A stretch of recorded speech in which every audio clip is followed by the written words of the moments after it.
मरने के बाद कौन पहुंचता है देवलोक, आज इस कथा में जानेंगे। मरने के बाद व्यक्ति की 3 तरह की गतियां होती हैं।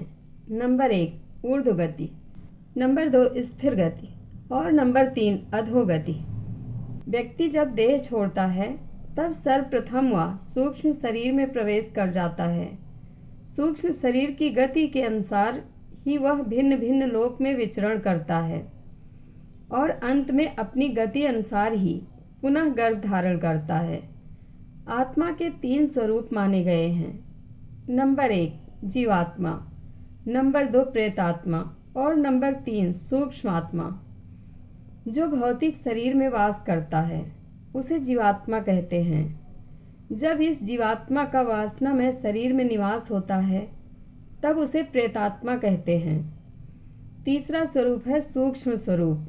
मरने के बाद जब आत्मा सूक्ष्मतम शरीर में प्रवेश करता है तब उसे सूक्ष्म आत्मा कहते हैं। कमजोर सूक्ष्म शरीर से ऊपर की यात्रा मुश्किल हो जाती है, तब ऐसा व्यक्ति नीचे के लोक में स्वतः ही गिर जाता है या वह मृत्यु लोक में ही पड़ा रहता है और दूसरे जन्म का इंतजार करता है। उसका यह इंतजार 100 वर्ष से 1000 वर्ष तक की अवधि का भी हो सकता है। पहले बताए गए आत्मा के 3 स्वरूप से अलग नंबर 1 विज्ञान आत्मा, नंबर 2 महान आत्मा और नंबर 3 भूत आत्मा। नंबर 1 विज्ञान आत्मा वह है जो गर्भाधान से पहले स्त्री पुरुष में काम की इच्छा उत्पन्न करती है। वह आत्मा रोदसी नामक मंडल से आता है। उक्त मंडल पृथ्वी से 27,000 मील दूर है। नंबर 2 महान आत्मा वह है जो चंद्रलोक से 28 अंशात्मक रेतस बनाकर आता है। उसी 28 अंश रेतस से पुरुष पुत्र पैदा करता है। 28 अंश रेतस लेकर आया महान आत्मा मरने के बाद चंद्रलोक पहुंच जाता है। वहां उससे वही 28 अंश रेतस मांगा जाता है। चंद्रलोक में वह आत्मा अपने स्वजातीय लोक में रहता है। नंबर 3 भूत आत्मा वह है जो माता पिता द्वारा खाने वाले अन्न के रस से बने वायु द्वारा गर्भपिंड में प्रवेश करता है। उससे खाए गए अन्न और पानी की मात्रा के अनुसार अहम भाव शामिल होता है। इसी को प्रज्ञानात्मा तथा भूतात्मा कहते हैं। यह भूतात्मा पृथ्वी के अलावा किसी अन्य लोक में नहीं जा सकता।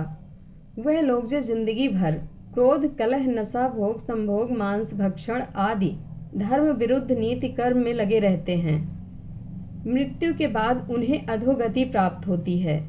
जिन्होंने थोड़ा बहुत धर्म भी साधा है या जो धर्म मार्ग में रहे हैं उन्हें स्थिर गति प्राप्त होती है और जिन्होंने वेद सम्मत आचरण करते हुए जीवन पर्यंत यम नियमों का पालन किया है उन्हें ऊर्ध्व गति प्राप्त होती है। अधोगति वाला आत्मा कीट पतंगे, कीड़े मकोड़े, रेंगने वाले जंतु, जलचर प्राणी और पेड़ पौधे आदि योनि में पहुंच जाता है। स्थिर गति वाली आत्मा पशु पक्षी और मनुष्य की योनि में पहुंच जाता है। लेकिन जो ऊर्ध्व गति वाला आत्मा है उनमें से कुछ पितरों के लोक और कुछ देवलोक पहुंच जाता है। जो आत्मा अपने आध्यात्मिक बल के द्वारा देवलोक चला जाता है वह देवलोक में रहकर सुखों को भोगता है। यदि वहाँ भी वह देवतुल्य बनकर रहता है तो देवता हो जाता है। लेकिन यदि उसमें राग द्वेष उत्पन्न होता है तो वह फिर से मृत्यु लोक में मनुष्य योनि में जन्म ले लेता है। लेकिन ऊर्ध्व गति प्राप्त कुछ आत्माएं अपने आध्यात्मिक बल की शक्ति से पितर और देवलोक से ऊपर ब्रह्मलोक में जाकर सदा के लिए जन्म मरण के चक्र से मुक्त हो जाता है। यही मोक्ष है। जय श्री हरि।